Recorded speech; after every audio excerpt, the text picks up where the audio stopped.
Hi, everyone. Welcome back to another episode of the CTEA Esports Academy podcast. I'm Coach Adam, and this is Coach Peter. Coach Peter.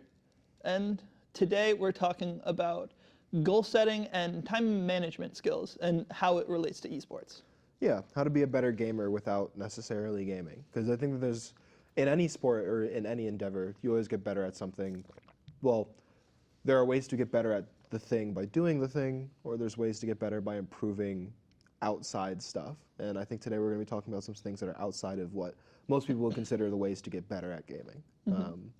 Most things you kind of just get better at by doing, but gaming, sports in general, it's good to have a good head on your shoulders, and that comes from doing things like time management and setting proper goals. So we're going to talk about that a little bit today, which is exciting. Yeah, exactly. Yeah, I guess where do you want to start? Do you want to start with time management or goal setting? I think starting time management may be a good place to kick off. Yeah, I think that you can get better at setting goals or being able to achieve goals once you actually have a schedule and stuff down. So I guess let's start with the most broad aspect of time management, which is setting up a proper schedule.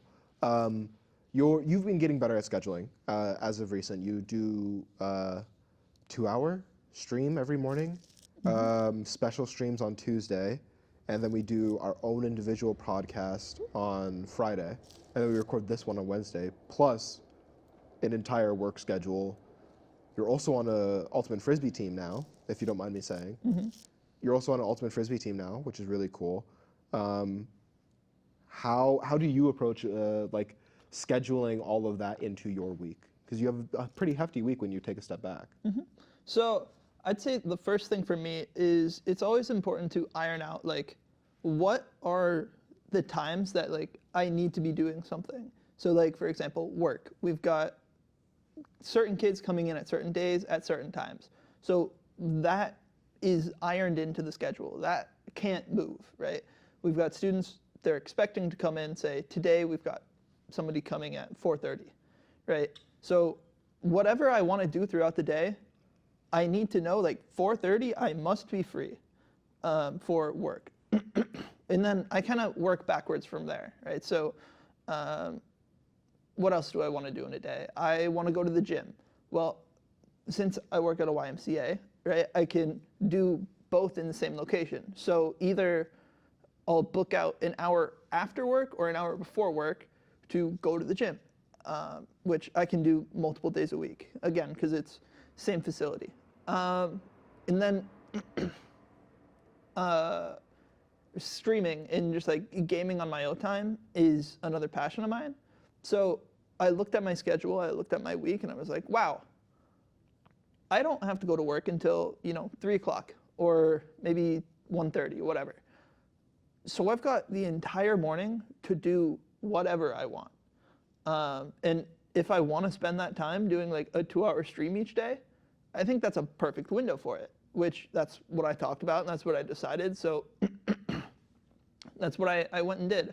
And then from there, I also, it was really important to me to like keep my weekends free from the stream. So it's just a weekday thing. And then if I want to do my own gaming on Saturday and Sunday, of course, I'm going to do it if I feel like it. But it's outside of that like structured time that I set up.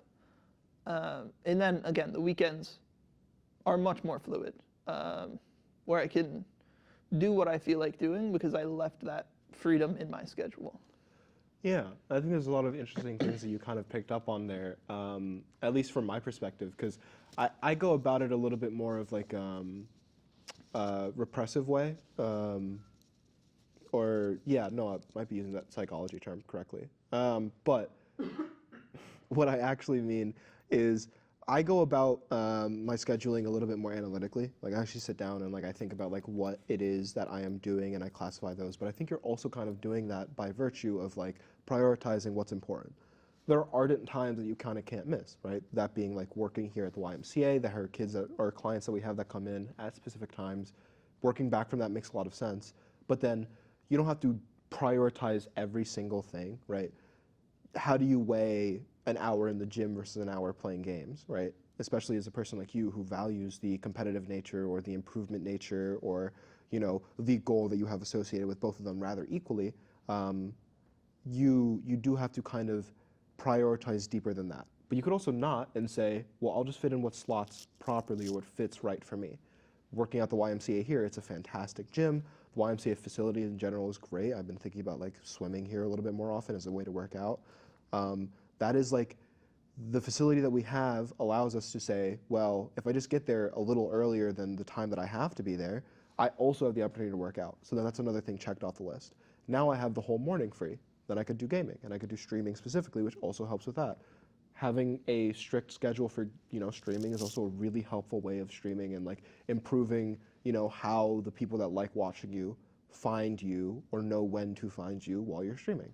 So I think all those are really good ways of scheduling stuff in general, and specifically prioritizing the things that you have to get throughout the week. And it seems like to you the main priority are like those times that are kind of like unmissable.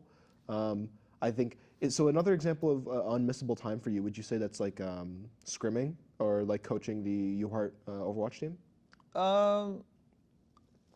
Not that the day is built around it. Yeah, so I would say yes. Where it's like 8 o'clock on Saturdays. That's another time where it's like every weekend at 8 o'clock on Saturday, the team I coach has a scrim. The thing that I would want to like throw into this though is like, really it comes down to like a list of priorities.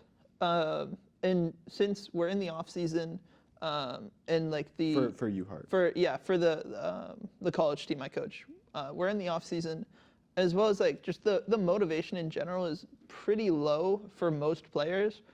And then on top of that, like as a coach, I'm not a player. Like I'll show up, but with this team, it's a lot more casual, laid back, and a lot more of what I do is like fill in when a player needs to take a break.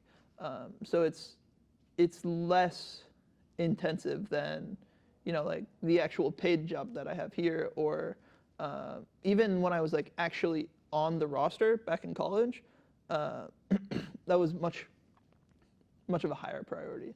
And I think college is really another good place for me to like talk about my scheduling. So when I was in college, I had a lot of stuff going on, to put it simply. Can I see if I still remember it? Yeah. So you had APO. Mm-hmm. Okay, I got the acronym right. Okay, good. So you had APO, you had acapella, you had esports, you had frisbee, and I mean, then you also had all your classes and stuff. But I think those are the only 4 clubs that I remember you being a part of or that we talked about. Mm-hmm. Was that it? Was that 100 for 100? There is one more. Oh. But there's an asterisk on it. It's complicated. Was the student government. Oh, you were part of it. Wait, you were part of the student government of the college? Yeah. Oh, I thought you were only on the e-boards for frisbee and. Nope. For frisbee. Yeah.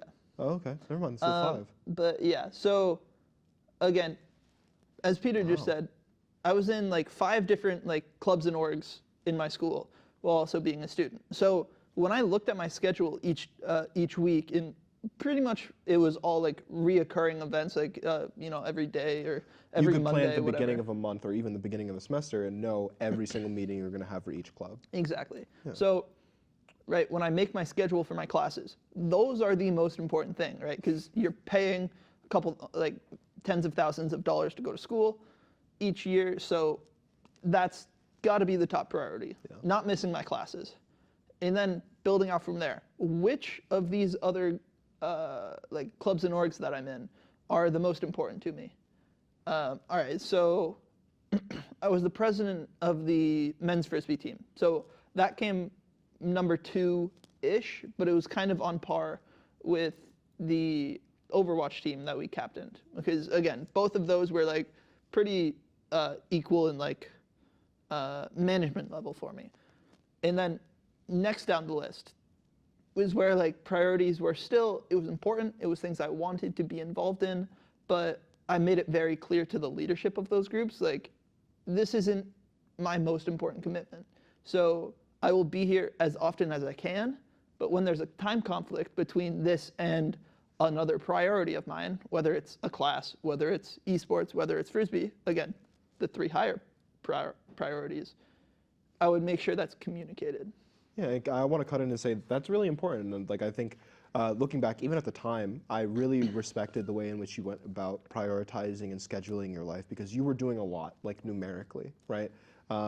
And I mean, we'll compare that a little bit to like my schedule back in college because I think it's a great way to look at somebody who did not have their finger on the pulse as well as somebody like you who actually like pre-prioritized and actually sat down and scheduled things.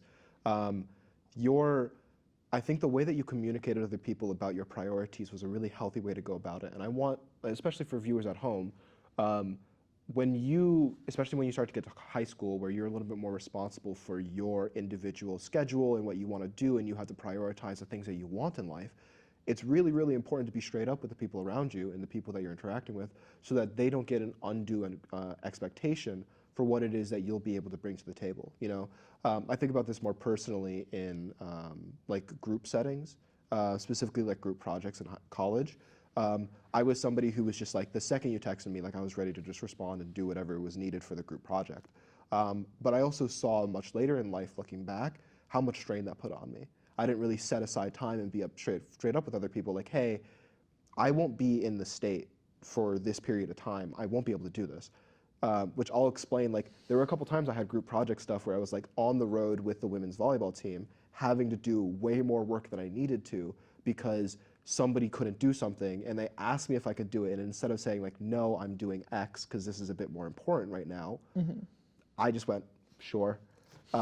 Which, you know, was somewhat unhealthy of me. That's a little bit more related to boundary setting, something that I think an entire other podcast could be about. But I wanted to cut in and talk about that and say like, I think it's really important that you set those boundaries and tell people like, hey, this is a list of my priorities. It's not a snub. I don't think it's something that like you should feel bad about.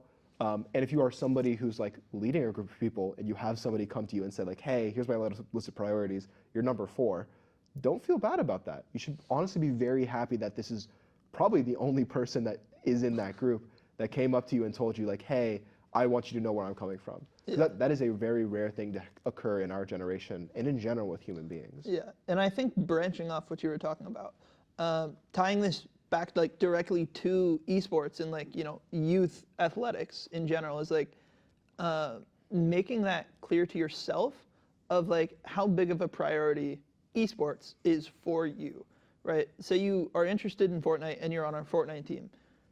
That doesn't say what your goal is. That says what you like to do. You like to play Fortnite. Does that mean you want to be the best player in the state, in the country, at your age level? Do you want to be pro? Do you do you just enjoy playing Fortnite and you just want to come in and hang out with people? Do you like there's a wide range that you can fall under. And like if you're say like the casual we were talking about where like you just want to come in and hang out with people, that's okay, right? And more than okay. It's lower on your priority list and you're not going to be scheduling aside a bunch of extra time for improvement. But if you want to be at that like pro level, then practicing Fortnite has to be a higher priority, right? And then you've got to be making this decision for yourself. I want to get good at Fortnite. I need to schedule in time for practice. And that's something I know I did, and I feel like you might have done in college as well, is like I had an alarm set on my phone for like, it was like, I don't know, like 5 o'clock or like, I don't know, 6 o'clock, something like that every night, where like I knew I didn't have any classes. And this is actually before I was even on the Overwatch team, like before we started our team. I had an alarm that said like practice for an hour. So every day of the week, I would, you know, go home, do a little bit of aim training and play some Overwatch, which it was built into my schedule to put time in practice. Was the name of the aim trainer that we used Aim Trainer? Aim Labs. Aim Labs. I don't know why I completely lost the name. But going back to what you're saying, yeah, absolutely. I think that like it's obviously very helpful if you tell the leadership of the group that you are a part of, and this goes to anything, whether you're in theater or a math club or, you know, trying out for a sports team. It's obviously great if you can talk to your leadership, coach, whatever it is, and say, this is what I want out of this, but much more important, even if you don't do that, know yourself. Because that's something that like up until high school, I didn't really understand why I was playing sports. It was because like, I was blessed to have a pretty athletic body. My dad definitely pushed me towards it. But because of that, I was forced to play sports that I didn't actually really like at all. And until I found volleyball, I had no personal stake or investment in playing any sport. So my scheduling for it was terrible. It was, I'll show up when someone tells me to show up, which is how you end up late to things. Is if you don't care, if you don't have the investment in something to actually want to go and get that, go and do that, go and improve at that, you'll end up late, which like is not the biggest problem. There's a lot more other problems that are associated with that. Not caring about being on time, not caring about putting in your full effort, not actually being mentally present in that moment and doing that thing. And that's what I was when I was playing baseball, when I was playing basketball, when I was playing football. I didn't really enjoy it all that much. But when I found volleyball and I realized that I enjoyed playing with other people, I talked to myself and I was like, that's what I want, that's my priority, because I feel like this, because it feels good to do this. And that completely changed my outlook on how I approach sports and athletic competitions. Also an important thing that you kind of mentioned earlier, just to expand on that a little bit, there's like this thing I remember from one of the psych classes I took called criterion classification or criterion characterization, which is to know yourself and tell yourself what you know, which is like super, super important. It kind of goes back to that idea of just like, even if you're not willing to talk to other people about it, at least talk to yourself, which is something that I think a lot of people do miss. But to bring this back to the two main topics that we had for today, I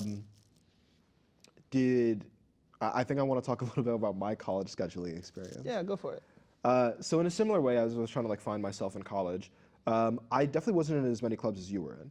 I was in, I think I was only in 2 or 3 technically. But by the end of college, I was a full-time manager of the women's volleyball team there, which included travel arrangements and actually traveling with the team, as well as going to practice every single day. Sometimes, no, almost never multiple times a day because I got excused from morning workouts, which I almost didn't. Freshman year, I almost was forced to actually go to all the morning workouts, but I was like too tall. I didn't need to actually like get a lot healthier to like be a more effective practice player at the time. Because you just do this. Yeah, because they found out that I could just put my hands up and I would be above the net already. So they were like, okay, you don't actually have to learn to jump. But somebody else did actually get kowtowed into that because they were shorter. And I remember that guy did not like me very much. But I was doing that, which was a heavy commitment. There were weekends in which I would just be out of state. Sometimes there were 4-day or 5-day weekends in which we would be driving all the way down to Maryland and then driving back up to Albany in the same weekend. Absolute nightmare journeys. But there was the esports team that I was a part of, and then there was also esports advisory committee, which was kind of like the e-board or the governing body for the esports organization as a whole. So not just Overwatch, which we played, but everything esports related on campus. Except for Smash. They ran themselves incredibly well, and I'm very glad that I never had to. But yeah, it was definitely lesser by number, but by volume of interest or care on my part, I think that I really, really prioritized volleyball because I just enjoyed being in the system. I liked being around other people that liked volleyball. And at the end of the day, I really cared about that team and everybody on that team and seeing them succeed and get better and all of that. So for me, that priority ran really deep and just shot up to the top and very much battled in its place my education. Right, for that top spot. And I think education always won out. I still ended up doing incredibly well GPA-wise and stuff like that. But for me, following high school where I didn't really want to do much, but I was told to do things, when I got to college, it's all, you have to do what you want. There's nobody who's really gonna tell you to do things. There was definitely times in certain semesters in which like I would deprioritize a single class very heavily, and my grades would immediately reflect that. Right? So when it comes to scheduling things, it's important to really have a good understanding of what is a priority and why it's a priority. When I got to junior year and I recognized like, okay, my grades slip when I don't prioritize classes, I have to prioritize classes.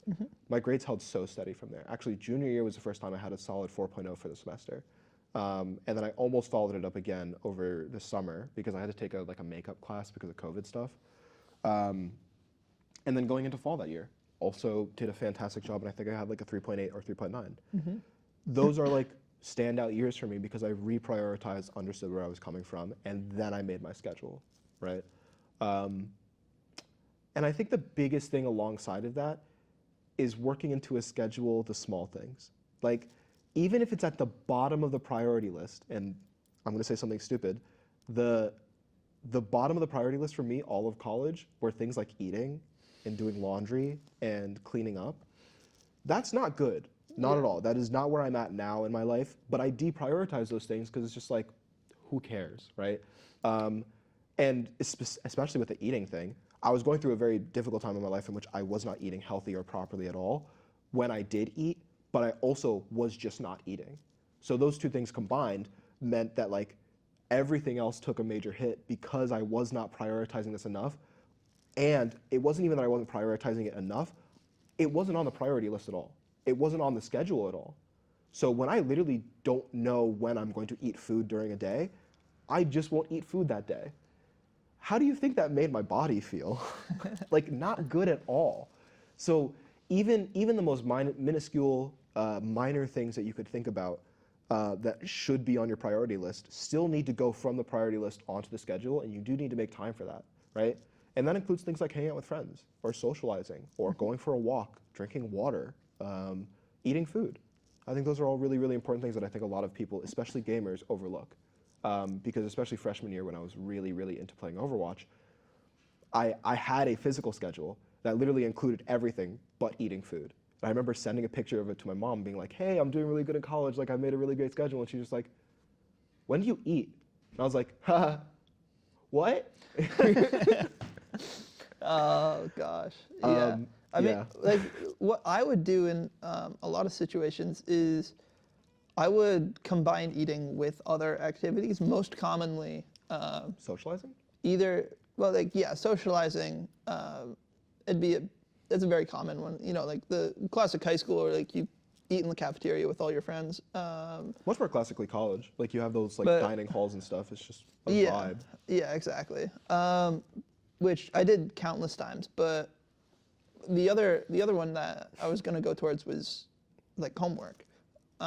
There were days where I would look at my schedule that I would make, right? Like a lot of times if I found myself either going into just an overloaded week of classes, like I've got 8 projects due, 3 for each classes, and it's like, how am I gonna get this done? It's like, I'm not screwed, right? I look at my schedule. Where is my free time? Where are my priorities? Do I have enough time to get this done? Or do I have to send a text to, say, like the, I don't know, like...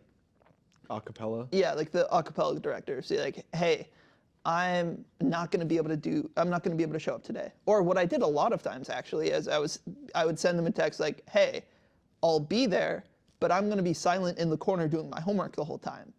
Yeah, unless I am 100% needed for this, virtuoso. I don't really understand acapella. Yeah. I never came to like, a practice. unless you need me for like a run through, like I'm gonna be hanging out, but this is due at midnight, and rehearsal goes until midnight. And was anybody ever not understanding of that? I know from experience, at least from esports, we were very understanding of that for everybody on our team. It was like we all said the classic thing: we're student athletes, student first.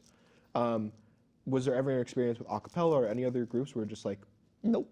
Yeah, if people are understanding. I think I wanted to just enumerate that for people. Yeah. Is especially in college. You know, we have a younger audience. At least I hope that we're continuing to build our younger audience. When you get to high school, you might think in college that it's going to be all, fireworks and running around and longboarding across campus. It is, and a lot of it's going to be fun, but people are also very understanding because if you've been to college, if you're on a college campus, you know how stressful it is. There's a lot of stuff going on at once. You want to try and do all of it. So I do think, however, let's try and get to our second topic. I think this is a great way to segue. Also, whilst I do this, why don't you look at the clock? Because I have no idea when we're supposed to end this.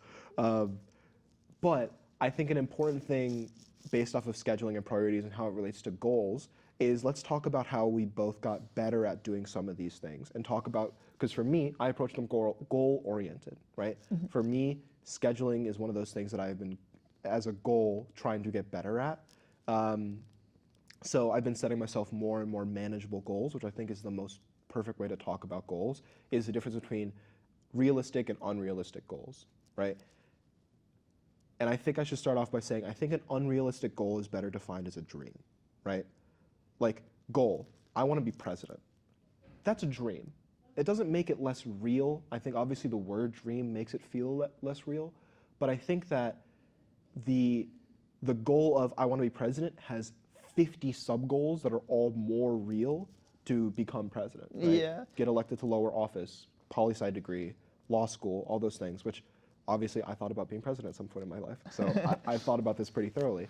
But even for like some of the smaller things, the goal of I want to be better at scheduling, it's a good goal, but it's a lot more fantastical than the reality of like setting down those sub-goals. So for me, a big part of goal setting to me that I find healthy is setting up a big goal, which is fine, but you don't just run towards that. You have to sub-goal a little bit and like flow chart your way to that big goal. Yeah. What do you think about that, and how have you gotten better at anything? It doesn't have to just be scheduling, but goal-oriented stuff in your life. I think like what you said was great, but so like for me, a big thing is like it needs to be clearly achievable. So like the first New Year's resolution I ever set, it was to just go to the gym and like start working out, and it was very, very vague. But yeah, sometimes vague goals can be really solid. I think that's a great example of one, is you're not setting up expectations for yourself in that goal. You are literally just saying, be in the space. Yeah. Just go. So like I got a gym membership and I went like 2 to 3 times a week. Sometimes I went like 4 or 5 times. And the real like cornerstone of my goal was keeping a public track of it. So every single time I exercised throughout 2023, I posted it on a thread on Twitter. Yeah. So there is like 150 at least tweets, like all chained together with a brief description of what happened, or, you know, like, hey, so such and such was funny or whatever. Some of them include pictures of And me. yeah, some pictures of Peter. And as the other part they had is a photo. So there are 150 selfies on this thread that I took every time I worked out, and it was just to keep the consistency. Because that was, it wasn't just go to the gym, it was like keep consistency.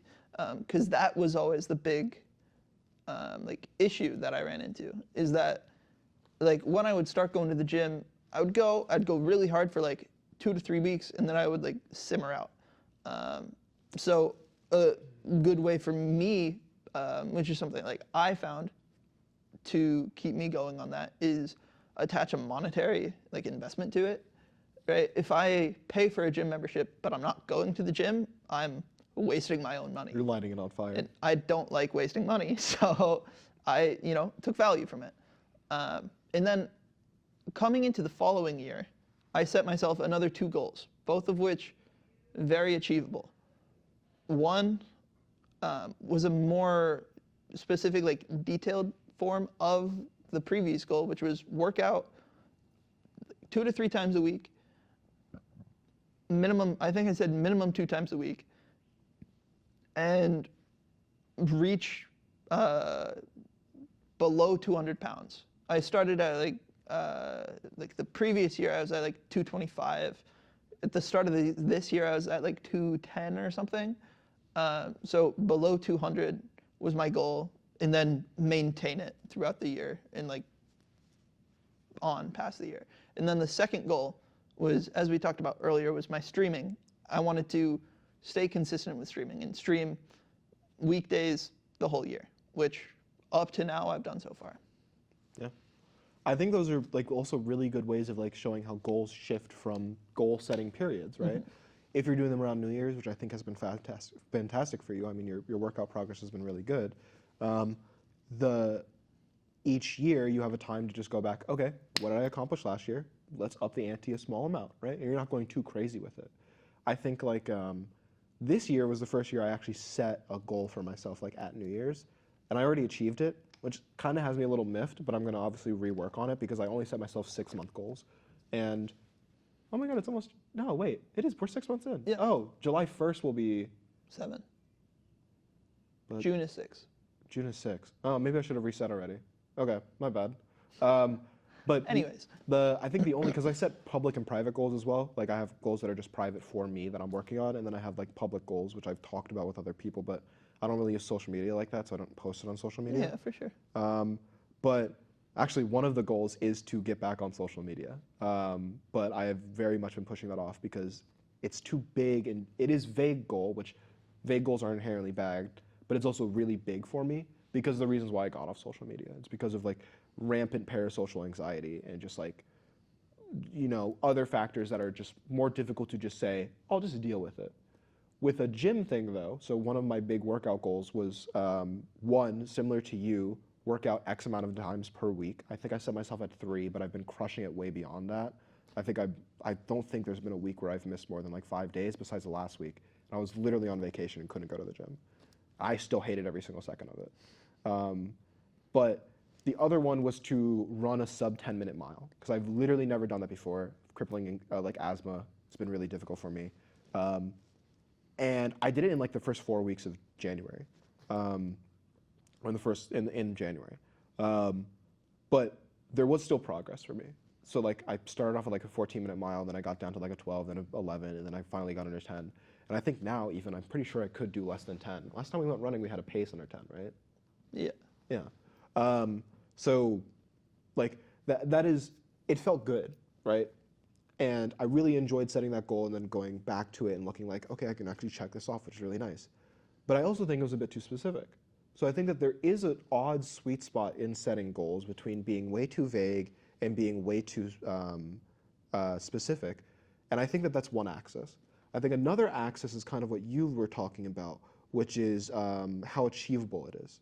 Yeah. Like completely out of the realm of possibility and then like within the realm of possibility, right? Or like could be done tomorrow, right? Yeah. And I think that graph or quadrant, grid. I think that grid is really important to try and find that good origin sweet spot or shift it towards whatever it is. Because sometimes you're going to have some fantasy dreams, right? Sometimes you're going to have a goal like, I want to move to another country, right? And I want to live in another country. That's big and it's lofty, but it's not unachievable. It's not like strictly unachievable, but it's also not too specific. It is a little vague, right? So you might make sub goals that might bring you a little bit back to the origin and stuff, but it's a somewhat lofty, somewhat vague goal. So it should be in this bottom right quadrant from my perspective, obviously. It should be in that quadrant of like somewhat unachievable and somewhat vague, but you do bring it back towards the middle. So wherever you put a goal on this, no matter where it is on the extremities of these, I think it's important to try and shift it back towards the middle and make it overall more reasonable in all of these quantities. I think something that's really critical in general with goal setting, whatever your goal is, this is something Peter touched on, is make sure you know how to get there. So like for me, right, for the gym, there are things that need to happen for me to go to the gym a certain number of times. I need a gym membership or like a Y membership, whatever. I need the time in my day to go there.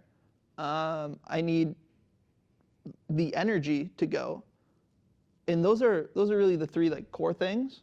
So, all right, let's take another one. Streaming once a day. The most important thing that I've ran into is I need to be getting proper sleep. Since I'm streaming in the morning, I need to be waking up before the stream. And I felt the first like couple of weeks I was doing it, it was like really low quality because I was waking up, rolling out of bed and going. I wasn't showering. Like a chore? Yeah, like I wasn't showering, wasn't eating food. I just wasn't like awake and alive for it. So it wasn't, I wasn't properly achieving the goal that I wanted because I wasn't checking off everything I need. With your example about like president, you can't just say like, I'm going to be president tomorrow because I want to. Yeah, you can't do something else for the whole of your entire life. Like, for like those big, more extreme goals, understand how to achieve the goal. Because if you don't do that, you're not going to. You're not going to achieve the goal if you don't know how to achieve the goal. Yeah. So again, for the simpler goals, how to do it is more simple. But to be president, there are 50 steps before that. I think a great example, tying this to esports, a very common goal that people set in esports is, I want to be X rank. So we know a person, a tank player in Overwatch, they have the goal of reaching Masters. That's a fine goal. Reaching Masters is fine. That's a good goal. This is Jack, insert last name? Yes. Okay.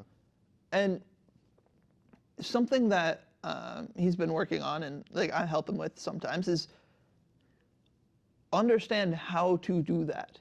It's, if you just play the game, if you just play Overwatch, you're not going to be getting better at Overwatch. So you're not going to be improving at Overwatch. So you're not going to be winning more games in Overwatch. So your rank isn't going to go up in Overwatch. So you won't reach Masters, right? Working on it backwards, to reach Masters, what do you have to do? You have to win games. You literally just need to have a 51 win percentage. You need to win more games than you lose to climb rank in Overwatch. Yeah. That is all you need to do in the most like vague possible sense. So working backwards, from there, what do you have to do to win more games? Understand the game better and be better than the people around you. You have to be better than the people around you. And that's important because as you get better, the people around you get better, so the competition gets harder. So if you're not getting better, you're not going to win your games. Oh, yeah. So the goal is, I want the shiny new rank icon. But the sub-goals below it really is, I want to get better. And this is how I get better. Say, move this over to Fortnite. Right? I want to reach Unreal. You can't just play Fortnite and reach Unreal. You have to, have a path to get there. I need to get better at box fighting. I need to get better at zone rotations. I need to have a looting path set out. I need to have, XYZ. We're right about there. 5 minutes. 5 minutes? Yeah. Sorry. Yeah. Right. So you need a list of things. And as you improve at those goals, you will make progress towards your goal. Yeah, no, sub goals is like really, really important to me. And I think you're absolutely right. And I think that you can just kind of like grind your way down all the way down to the bottom of like exactly how to do anything. Like on your master sub goal list of being president one day or being top 500 in Overwatch or being anything, realistically, one of those goals should be like wake up every morning. Because if you don't do that, you won't get there. But you also don't need to get that on your list. And I think that goes to like the side of the axis of like hyper-specific thing, right? Where it's like almost unnecessary to say that.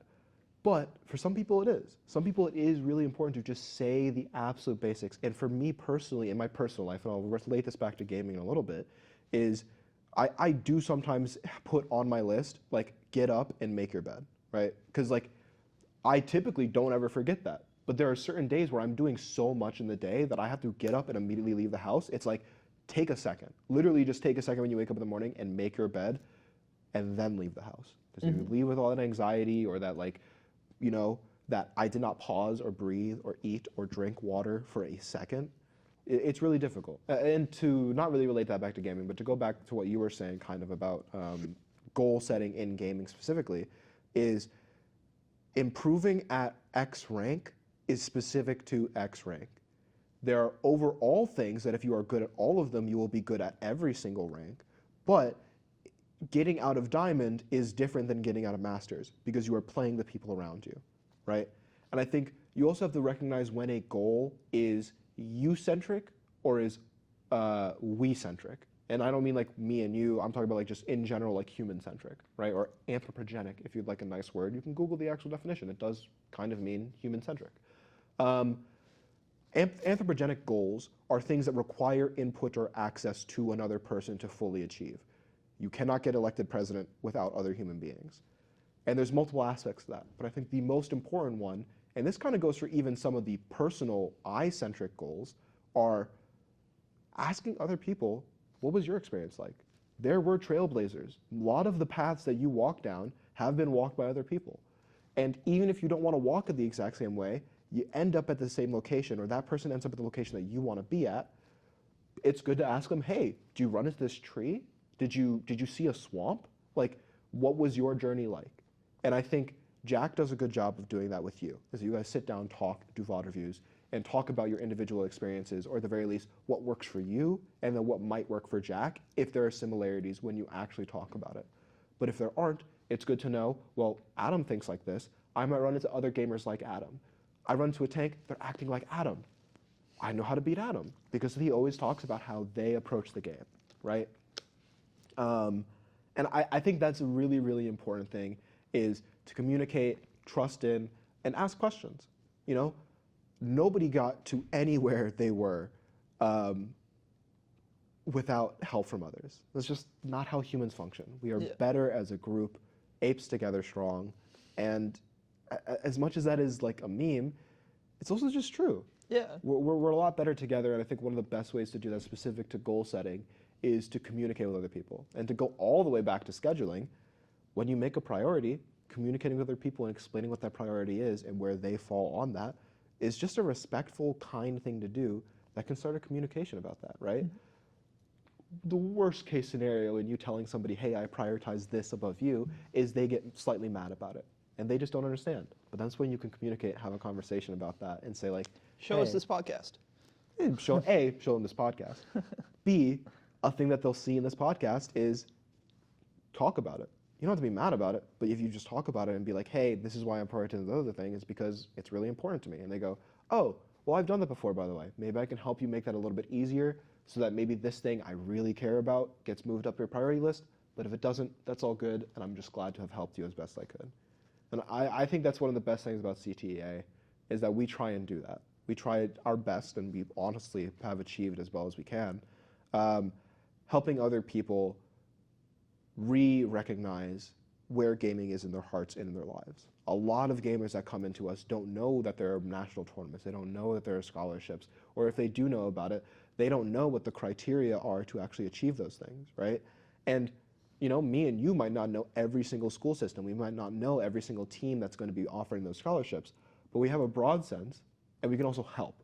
Because unlike a lot of these younger kids, we have the time on our hands, this is our job, we're supposed to be the ones going out there and helping them as best we possibly can. So I think that's really important, you know, if you're at home.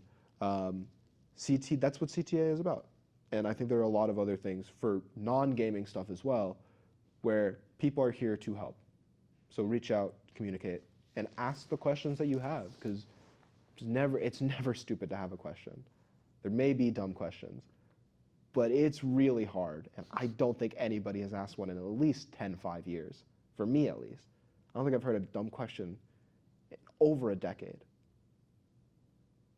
It might even be longer than that. I will put one asterisk. Uh-huh. It's important to listen, because the only thing I would consider dumb questions are repeated questions. Yeah, the time I'm thinking about is the time I was in like 2nd or 3rd grade, and we were out on a field trip, and 5 times a girl that we were with asked a question that was answered in the original statement told to the entire group, and they asked it 5 times back to back, and still did, because we were at National History Museum in New York, where we were told where to meet up. And they still didn't show up after asking 5 times, after being told initially. This, for me, in my life, will always be the dumbest question ever asked. It's his Roman Empire. It is my Roman Empire, yeah. But I think we're close to about time. Was there anything else you wanted to talk about when it came to goal setting or scheduling?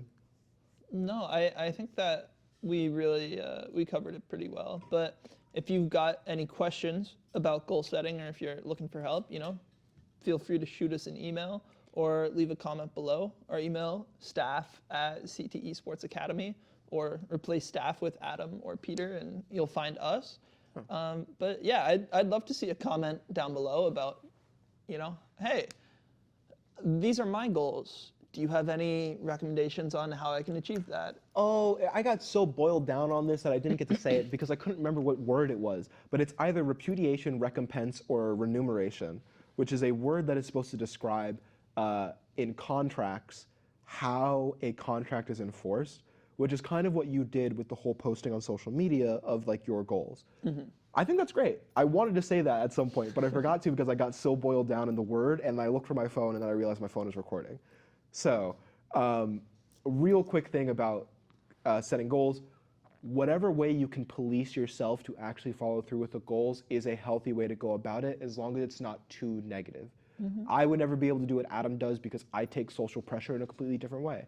But Adam gets a lot of great feedback. He also doesn't dwell on negative social feedback, I think, or assume.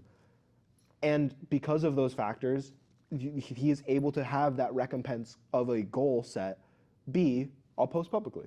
It keeps you in check. It allows other people to check in on your progress. You're able to go back and see, how did my 2023 go? I have this great tweet thread, right? So I think that whatever way gets you out of bed into the gym, gets you on the server, makes you show up, is pretty good as long as it's not hurting you. And obviously you know yourself the best. I mean, hey, think like the classical conditioning of like every time I go to the gym, I tell this person that I went to the gym and then they give me a candy. Yeah.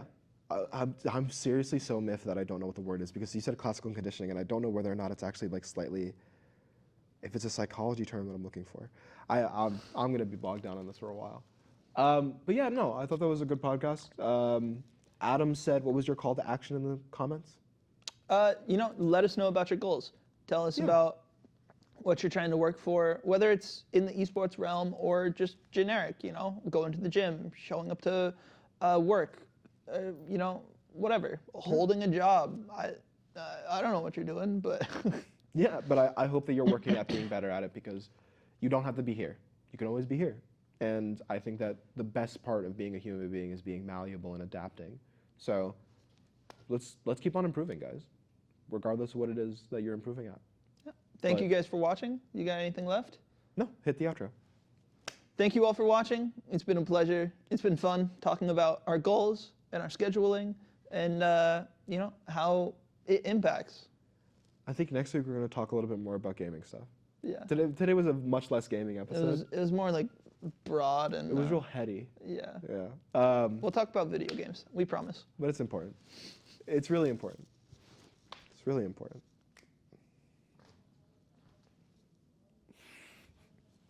One, two, we three. didn't say bye. Bye? Bye. Bye.